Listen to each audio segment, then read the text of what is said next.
வணக்கம், முருகேஷ் கமல். இந்த வீடியோவில் power grid infrastructure investment trust 2021 100 அப்படிங்கிற ரேஞ்சில் ஐபிஓ வந்து ஒரு 140 அப்படிங்கிற ரேஞ்ச் வரைக்கும் போயிட்டு இப்போ 84 அப்படிங்கிற ரேஞ்சில் க்ளோஸ் ஆயிருக்கு. ஸோ இதனால் அந்த ஷேர் எந்த லெவலுக்கு கீழே இறங்கியிருக்கு. அது மட்டும் இல்லாமல் வருஷம் 12 ரூபா ஒரு குவார்ட்டருக்கும் 3 ரூபா டிவிடெண்ட் கொடுக்குறாங்க. ஸோ டிவிடெண்ட் ஈல்டுன்னு பார்த்தோம்னாலுமே ஒரு 13+% இருக்குது. ஸோ பிஜி இன்விட்டியோடைய ஃபண்டமெண்டல் அண்ட் டெக்னிக்கல் அனாலிசிஸ் டீட்டெயில்டாக இந்த வீடியோவில் பார்க்கலாம். So power grid infrastructure investment trust இது வந்து ஒரு இன்வெஸ்ட்மெண்ட் ட்ரஸ்ட் கேட்டகரிக்கு வருது. ஸோ இன்வெஸ்ட்மெண்ட் ட்ரஸ்ட்னால் ஒரு சிம்பிள் எக்ஸாம்பிளோட பார்த்துடலாம். So for example real estate investment ட்ரஸ்ட்ன்னு இருக்குது.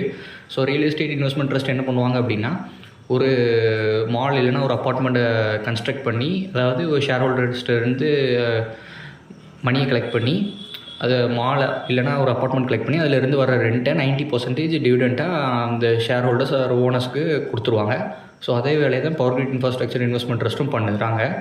ஸோ இவங்க என்ன பண்ணுறாங்கன்னா, டிரான்ஸ்மிஷன் லைன் வச்சுருக்காங்க. ஸோ பவர் வந்து ப்ரொடியூஸ் ஆகிறது ஒரு இடம், அதனுடைய டிமாண்ட் வந்து இன்னொரு இடத்துல இருக்கும். ஸோ அதுக்கு இடையில தான் இந்த டிரான்ஸ்மிஷன் அப்படிங்கிற ப்ராசஸ் வந்து வருது. ஸோ ப்ரொடியூஸ் ஆகிற இடத்துலேருந்து பவரை டிரான்ஸ்மிட் பண்ணி எங்கே டிமாண்ட் இருக்கோ அந்த இடத்துக்கு கொடுக்குறதுக்கு ஒரு டிரான்ஸ்மிஷன் லைன் அப்படிங்கிறது தேவைப்படுது. அந்த டிரான்ஸ்மிஷன் லைனை வந்து பவர் கிரிட் அப்படிங்கிறது ஒரு மகாரத்னா கம்பெனி. ஸோ அவங்க வந்து இந்தியா லெவலில் பெரிய லெவலில் பண்ணிகிட்ருக்காங்க. ஸோ அதில் ஒரு கிளையாக பவர் கிரிட் இன்ஃப்ராஸ்ட்ரக்சர் இன்வெஸ்ட்மெண்ட் ட்ரஸ்ட்டுங்கிறத க்ரியேட் பண்ணி இதுக்கு கீழே ஒரு 5 அசட், அதாவது ஒரு 5 டிரான்ஸ்மிஷன் லைனை நிர்வகிச்சிட்டு இருக்காங்க. Power grid infrastructure investment trust வந்து power grid to ensure transmission limited. So அதான் பவர் கிரிட் பிஜி இன்விட்டியோட இன்வெஸ்ட்மெண்ட் மேனேஜர். பவர் கிரிட் வந்து ஒரு 15% ஆஃப் ஷேர் பிஜி இன்விட்டில் வச்சுருக்காங்க. ஸோ இதுதான் பவர் கிரிட்டோடைய ஸ்ட்ரக்சர். ஸோ பவர் கிரிட் வந்து ஸ்பான்சர் அண்டு ட்ரஸ்டி அப்படிங்கிற கான்செப்டில் வரும். ஸோ பவர் கிரிட் தான் அந்த பிஜி இன்விட் அப்படிங்கிறத கவர்ன் பண்ணுது. So power grid ensure transmission limited நம்ம முதலே பார்த்த மாதிரி அவங்க தான் இன்வெஸ்ட்மெண்ட் மேனேஜர். இன்வெஸ்ட்மெண்ட் மேனேஜர்னால் வேறு ஒன்றும் கிடையாது. இந்த 5 டிரான்ஸ்மிஷன் லைனையும் அவங்க தான் கண்ட்ரோல் பண்ணி அதுக்கு உண்டான ஃபீஸ் கலெக்ட் பண்ணுறது அப்படிங்கிற எல்லா வேலைகளையுமே power grid ensure transmission limited தான் செஞ்சிட்ருக்காங்க. அதனுடைய 100% ஷேர் வந்து பவர் கிரிட் கிட்டே இருக்குது. ஸோ ட்ரஸ்டின்னு பார்த்தோம்னா IDBI trustee services limited. So power PG InvIT அப்படிங்கிறது கீழே ஒரு 5 டிரான்ஸ்மிஷன் லைன் இருக்குது. அது என்னெல்லாம்னு பார்த்தோம்னா, ஸோ நான் முதலே சொன்ன மாதிரி பவர் வந்து ஒரு இடத்துல ஜென்ரேட் ஆகும். அது வந்து அதனுடைய டிஸ்ட்ரிபியூஷன் அப்படிங்கிறதுக்கு நடுவில் தான் இந்த டிரான்ஸ்மிஷன் அப்படிங்கிற ப்ராசஸ் இருக்குது. ஸோ பவர் டிமாண்ட் வந்து எங்கே இருக்கோ அந்த, ஃபார் எக்ஸாம்பிள் இப்போது தமிழ்நாட்டிலே ஒரு தூத்துக்குடி அப்படிங்கிற டிஸ்ட்ரிக்டில் தெர்மல் பவர் பிளான்ட் இருக்குது. ஸோ அந்த தெர்மல் பவர் பிளான்ட்டில் ப்ரொடியூஸ் ஆகிற எலக்ட்ரிசிட்டி சென்னைக்கு டிஸ்ட்ரிபியூட் பண்ணணும் அப்படின்னா அதுக்கு இடையில transmission line, high voltage transmission லைன்ஸை கவர்ன் பண்ணி அது மூலிமா ட்ரான்ஸ்ஃபர் பண்ணுவாங்க. ஸோ அதுக்கான அந்த டிரான்ஸ்மிஷன் ப்ராசஸுக்கான ஒரு ஃபீயை வந்து கலெக்ட் பண்ணிக்குவாங்க. ஸோ இந்த டிரான்ஸ்மிஷன் பிஸ்னஸ்ங்கிறது ஒரு ஒன் டைம் இன்வெஸ்ட் பண்ணி நம்ம டிரான்ஸ்மிஷன் லைன்ஸை வந்து அமைச்சிட்டோம்னா கிட்டத்தட்ட அதனுடைய லைஃப் டைமுக்கு ஒரு 30+ இயர்ஸ் இருக்கும். ஸோ அது வரைக்கும் நம்மளுக்கு வந்து அந்த டிரான்ஸ்மிஷன் லைன் வந்து இன்கம் வந்து ஈல்ட் பண்ணிக்கிட்டே இருக்கும். அதுதான் இதனுடைய ஒரு பெரிய அட்வான்டேஜ். ஸோ பவர் பிஜி இன்விட்டுக்கு கீழே ஒரு 5 டிரான்ஸ்மிஷன் லைன் இருக்குது. Vizag transmission limited, power grid Kala, power grid Parli, power grid Warora and power grid Jabalpur. So Vizag transmission லிமிடெட்டில் மட்டும் பவர் கிரிட் வந்து டிசம்பர் 10 வரைக்கும் ஒரு 100%, அதாவது ஃபுல்லி ஓன்டாக இருந்தது பிஜி இன்விட்டு கீழே. பேலன்ஸ் பார்த்தோம்னா ஒரு 74% அண்ட் 26% வந்து பவர் கிரிட் கம்பெனிக்கிட்டே இருந்தது. ஸோ டிசம்பர் 10 ஷேர் ஹோல்டர்ஸ் கிட்ட அப்ரூவல் வாங்கி இந்த 26% ஷேரையுமே பவர் கிரிட் வந்து ஒரு 500 crore வந்து அக்யூர் பண்ணிட்டாங்க. So as on December 31, 2024 power grid கையில் Vizag, power grid Kala and power grid Parli, power grid Warora, power grid Jabalpur. So இந்த 5 டிரான்ஸ்மிஷன் லைன்லேயுமே கிட்டத்தட்ட 100% ஷேர் வந்து பிஜி இன்விட் வந்து ஓன் பண்ணிகிட்டு இருக்காங்க. ஸோ இதுதான் மிச்ச டீட்டெயில்ஸ் பிஜி இன்விட்டுடைய அந்த 5 பவர் டிரான்ஸ்மிஷன் லைன்ஸை பற்றி. ஸோ இந்த 506 crore அப்படிங்கிற வேல்யூக்கு இந்த பேலன்ஸ் 26% ஷேரை வந்து பிஜி இன்விட் வந்து பவர் கிரிட் கிட்டே இருந்து அக்யூசியேஷன் பண்ணிட்டாங்க. பட்டு என்ன ஒரு இந்த இதில் வந்து ஒரு விஷயம்னா, அந்த 506 கோடி அப்படிங்கிறது இவங்க எந்த பேபி டெப்ட்டில் இருந்து ரைஸ் பண்ணாங்களா, இல்லைனா எக்ஸிஸ்டிங் கேஷ் ஃப்ளோவில் இருந்து யூட்டிலைஸ் பண்ணாங்களா அப்படிங்கிறத Q2 கான்கலில் கொஸ்டின் ரைஸ் பண்ணியுமே பிஜி இன்விட் தரப்பில் இருந்து தெளிவாக சொல்லலை. ஸோ மேபி இந்த Q3 ரிசல்ட்ஸில் அதை பற்றி டீட்டெயில்டாக தெரிய வரும் அப்படிங்கிற மாதிரி நான் கருதுகிறேன். ஸோ இப்போது ஃபண்டமெண்டல் ஃபேக்டர்ஸ்னு வந்துட்டோம்னா குவார்ட்டர்லி ரிசல்ட். ஸோ செப்டம்பரில் ஐபிஓ வந்த கம்பெனி. ஸோ செப்டம்பர்லேருந்து பார்த்தோம்னா நெட் ப்ராஃபிட் ஓரளவுக்கு கான்ஸ்டண்ட்டாகவே இருக்குது. ஸோ இதில் செப்டம்பர் குவார்ட்டரில் பார்த்தோன்னா ஒரு 1004 கோடி ரூபா லாஸ் அப்படி ஆப்ரேட்டிங் ப்ராஃபிட்டில் வந்து குறைஞ்சிருக்கும். ஸோ எக்ஸ்பென்சஸ் அதிகமாக இருக்கும். அது காரணம் இம்பேர்மெண்ட் பண்ணியிருப்பாங்க. ஸோ அந்த இம்பேர்மெண்ட் என்ன அப்படிங்கிறத லாஸ் அண்ட் இம்பேர்மெண்ட் ரிவர்ஸில் அடுத்த ஸ்லைடில் பார்க்கலாம். இப்போது ஆப்ரேட்டிங் ப்ராஃபிட்டுன்னு பார்த்தோம்னா ஒரு நல்ல மார்ஜின் இருக்குது. கிட்டத்தட்ட 80+% மார்ஜின் இருக்கும். ஏன்னா பவர் டிரான்ஸ்மிஷன் லைன் வந்து ஆல்ரெடி அமைச்சது. ஸோ அதுக்கு வந்து trustee fees and office expenses மட்டும்தான் இருக்கும். ஸோ இவங்களுக்கு வந்து பெரிய லெவலில் எக்ஸ்பென்சஸ் கிடையாது. அதனால் மார்ஜின் வந்து ரொம்பவே ஹையாக இருக்குது. ஸோ நெட் ப்ராஃபிட்னு பார்த்தோம்னாலுமே கான்ஸ்டண்ட்டாக ஒரு 200 crore quarter and quarter profit பண்ணிகிட்ருக்காங்க. ஸோ இந்த இம்பேர்மெண்ட் அப்படிங்கிற விஷயம் எங்கே ஆரம்பிக்குதுன்னா செப்டம்பர் 2022 இந்த ரேஞ்சில் தான் ஷேரோட ப்ரைஸ் கிட்டத்தட்ட 140 அப்படிங்கிற ரேஞ்சில் இருந்தது. ஸோ இம்பேர்மெண்ட் ஒரு 1180 கோடி. இந்த ஃபிகர்ஸ் எல்லாமே மில்லியனில் இருக்குது. ஸோ அதை கன்வெர்ட் பண்ணோன்னா இம்பேர்மெண்ட் வந்து ஃபஸ்ட்டு செப்டம்பர் குவார்ட்டரில் ஒரு 1185 கோடி ரூபா இம்பேர்மெண்ட் வந்து காட்டியிருக்கிறாங்க. ஸோ அதனால் என்ன ஆயிருக்குன்னா ரெவன்யூ வந்து எந்த விதத்துலையுமே பாதிக்கலை. பட் இம்பேர்மெண்ட் கூடனால எக்ஸ்பென்சஸ் இன்க்ரீஸ் ஆகி லாஸ் ஆகிடுச்சு. ஸோ இந்த இம்பேர்மெண்ட் லாஸ் அண்ட் ரிவர்சல்ஸ் எதனால நடக்குது அப்படிங்கிறது எனக்கு புரிஞ்ச லெவலில் நான் சொல்கிறேன். ஸோ இவங்கக்கிட்ட ஒரு 5 டிரான்ஸ்மிஷன் லைன்ஸ் இருக்குது. ஸோ அந்த 5 டிரான்ஸ்மிஷன் லைன்ஸோடைய டெப்ரிஷியேஷனை வந்து ஒவ்வொரு குவார்ட்டருமே வேல்யூ பண்ணணும். ஸோ வேல்யூ பண்ணையில் இஃப் இன்கேஸ் அந்த வேல்யூ புக் வேல்யூக்கு கீழே போச்சுன்னா இவங்க வந்து அதை இம்பேர்மெண்ட் அப்படிங்கிற இதாக கணக்கு பண்ணி ஸோ ஒரு அமௌண்ட்டை எக்ஸ்பென்சஸில் உங்கள் கேஷ்லேருந்து எடுத்து வைக்கிறாங்க. ஸோ இஃப் இன்கேஸ் இந்த புக் வேல்யூவோட அந்த அசட்டோட வேல்யூ வந்து இன்க்ரீஸ் ஆச்சுன்னா அந்த அமௌண்ட்டை வந்து திரும்பியுமே இம்பேர்மெண்ட் ரிவர்சல் அப்படிங்கிற ரேஞ்சில் ரிவர்ஸ் பண்ணிடுறாங்க. ஸோ இந்த இம்பேர்மெண்ட் அப்படிங்கிறது ஒரு நோஷனல் ஃபேக்டர். இது எந்த லெவல்லையுமே பிஸ்னஸோடைய ப்ராஃபிட்டபிலிட்டியை டைரெக்டாக அஃபெக்ட் பண்ணாது.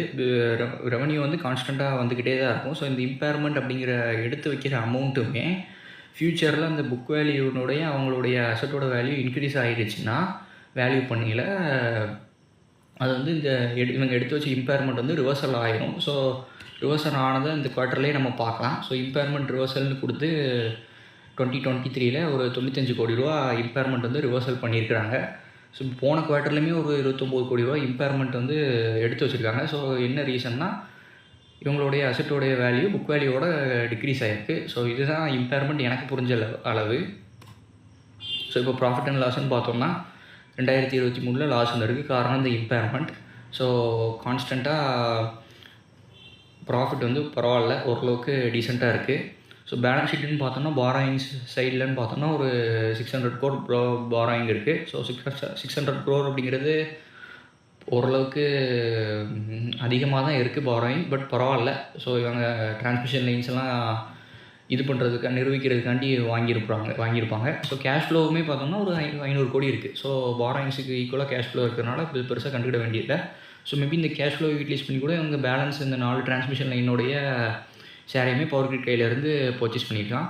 கேஷ் ஃப்ளோன்னு பார்த்தோம்னா இந்த குவார்ட்டர் மட்டும் இந்த நெகட்டிவாக இருக்குது. ஓரளவுக்கு பாசிட்டிவ் கேஷ் ஃப்ளோ தான் இருக்குது. ஸோ பாசிட்டிவ் கேஷ் ஃப்ளோ இருக்கிறதுனால டிவிடெண்ட் வந்து கான்ஸ்டண்ட்டாக கொடுத்துருவாங்க. ஸோ டிவிடெண்ட் ஹிஸ்ட்ரின்னு பார்த்தோம்னா 2021 2024 வரைக்கும் ஒரு 40.50 rupees டிவிடெண்ட் கொடுத்துருக்காங்க. ஸோ வேல்யூ ஒரு 4 வருஷத்துக்கு 40 ரூபான்னா ஒரு 10%. ஸோ 100 rupeesல நம்ம இந்த ஷேர் ஐபிஓ டைமில் அக்யூர் பண்ணியிருந்தோம்னா நம்மளுக்கு ஒரு 20% ரிட்டர்ன் வந்து இந்த ஷேர் வந்து 4 வருஷத்தில் கொடுத்துருக்கோம். ஸோ நம்ம பார்க்கையில் ஒரு வருஷத்துக்கு கிட்டத்தட்ட 13%, அதாவது 85 ரூபாய்க்கு 12 ரூபா டிவிடெண்ட் கொடுக்குறாங்க அப்படிங்கிற மாதிரி தெரியும்.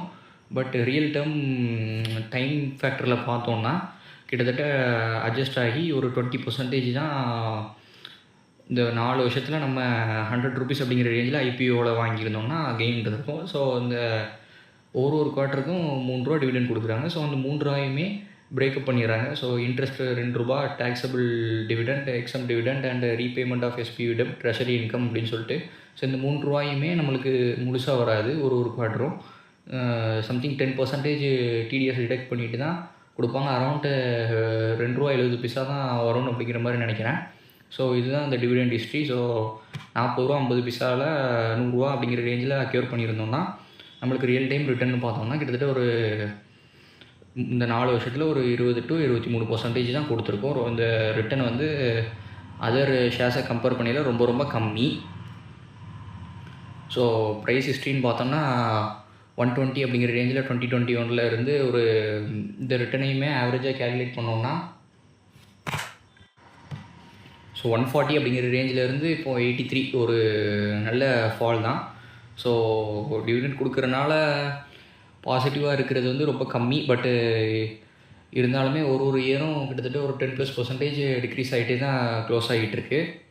ஸோ ஷேர் ஹோல்டிங் பேட்டர்ன்னு பார்த்தோம்னா இப்போ பவர் கிரிட் அவங்க கையில் ஒரு 15% இருக்குது.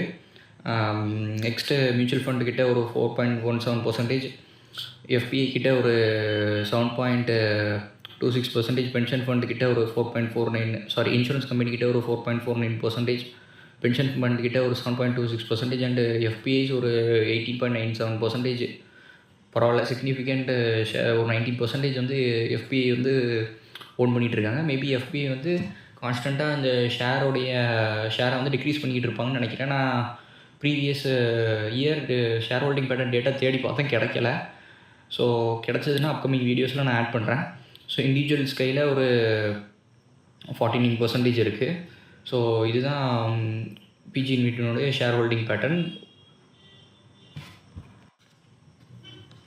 இப்போ டெக்னிக்கல் சார்ட்டுன்னு பார்த்தோம்னா கிட்டத்தட்ட ₹100 அப்படிங்கிற ரேஞ்சில் ஐபிஓ வந்து 2022 ஒரு 140 அப்படிங்கிற ரேஞ்சில் வந்து இந்த செப்டம்பர் குவார்ட்டர் நான் சொன்னேன் இல்லையா, இம்பேர்மெண்ட் லாஸ் வந்து காட்டினாங்கன்னு, அங்கே 140 இறங்க ஆரம்பிச்சது தான் கிட்டத்தட்ட ஒரு 42% ஹையிலேருந்து இப்போது 83.48 அப்படிங்கிற ரேஞ்சில் க்ளோஸ் ஆகிருக்கு.